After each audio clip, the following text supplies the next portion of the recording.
All right. So, got the battery hooked back up.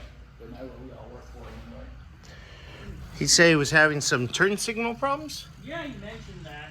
So I got the truck on the on position. You can see on the dash is flashing. So let's check the front. It's working. Is the back working? Rear is working. Okay. Sure you video it, my dear. Hey, peanut calorie. What'd you call me? Peanut.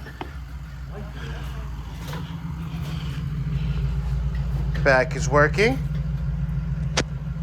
Okay, you gotta try the right side. So,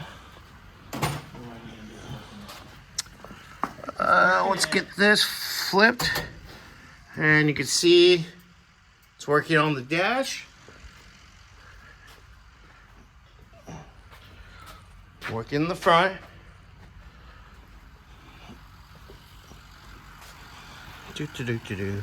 Do. And working there. So not 100% sure what the problem is, but it seems to be working to me. So, all right, well, I guess we can mark that off the list and go from there. Yes, sir.